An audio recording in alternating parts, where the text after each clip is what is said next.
everyone. Thanks again for tuning into Sin's Workshop. Hope you're all having a wonderful day. So, today we're going to be talking about Nettle Bone by T. Kingfisher. This is such a good novel. I have to say I was thoroughly impressed with this novel. It first got me when it said this isn't a story about the princess who gets saved by the prince. It's a story of the princess who's going to kill the prince. And I was just like, okay, I can get behind this. The story follows Mara. She is the third daughter to a king and queen. Their kingdom is very small. So they marry off and they border, very small, but they control the waterway. So they border two very powerful kingdoms. So in order to keep their own kingdom safe, they marry off their daughter to a prince. She dies. They marry off the second daughter to said prince, and then the third daughter, Mara, is sent to a convent, and she's perfectly fine with that. She doesn't want to be a princess. She's just like, okay, cool beans. I will be here doing practical things, because that's what she is. She's very practical. She likes to sew. I want to say she's a little absent-minded sometimes.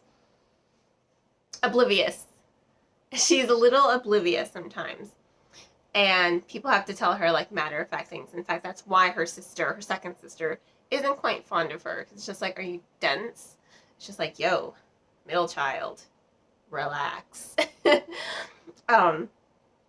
But at the birth of her niece, she visits her sister, and she discovers her sister is being physically abused by her husband. And when she discovers that she's pregnant again, I'm just like, so soon?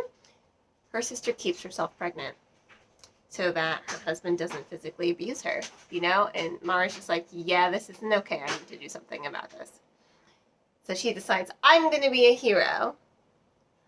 I'm going to do the impossible things. She goes and she finds a witch. The witch gives her 3 impossible tasks, and she does them. And the witch is like, why'd you have to do them? I really didn't want to go kill some prince. But okay, fine. We made a bargain. Let's go kill this prince. But we need a couple things first. And they go on this adventure with her bone dog, by the way, because that was one of the impossible tasks. Make a dog of bones come alive. And she does. So she's got this undead bone dog, I guess. And it's great. And I love it. Because that dog is super cute. Like, just the mannerisms that Kingfisher writes for this dog. I'm just like, this dog doesn't realize it's just bones. Doesn't realize it's dead. This is kind of cute. So I really did like it. Especially the way that Mara really bonds with the dog. So they go to the goblin market. They get themselves a wayward knight who left his clan because he's like, yeah, kind of tired of fighting for a-holes, It's like you do one thing and it ends up costing someone their life, someone innocent. It's like, I'm not here for that.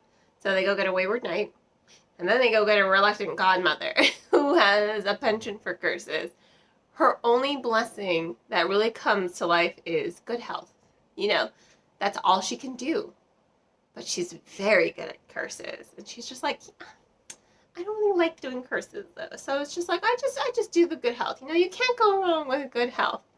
I want to say Kingfisher did an amazing job with the voices of these characters. I mean, it's full of humor. It's full of heart. It's such an engaging, wonderful read from beginning to end. You get enveloped in just the sighs and the eye rolls and the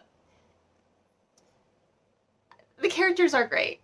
They really are good characters. And then, you have the demon-possessed rooster, who's the pet of the witch. He's like, well, I can't leave him here by himself. He's possessed by a demon. It's just like, what? Why is your demon possessed? Why is your rooster possessed by a demon? And she's just like, well, I couldn't put the demon in anyone else. It seemed very harmless to put it in a rooster. And she's like, this is funny. This is funny. This is a really, it was a good book. It was more enjoyable than I thought because I wasn't expecting all the humor in the storytelling, you know? I wasn't expecting the witch and the fairy godmother, especially the fairy godmother, especially at the end where she's just like, "Oh, don't worry, I'll come in. I'll be a bad fairy godmother." She definitely references Maleficent. She's like, the only one I can really remember is she comes in with green flames, and she does it. She embodies Maleficent by the end of this book, and then she's like, "Oh, and good health." I'm just like, you're adorable.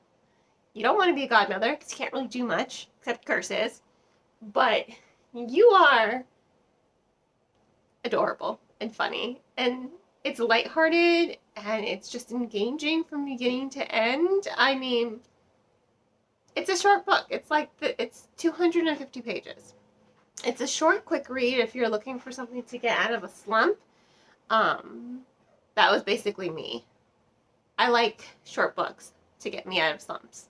But wow, it was really funny. I really enjoyed it. It was a good fairy tale.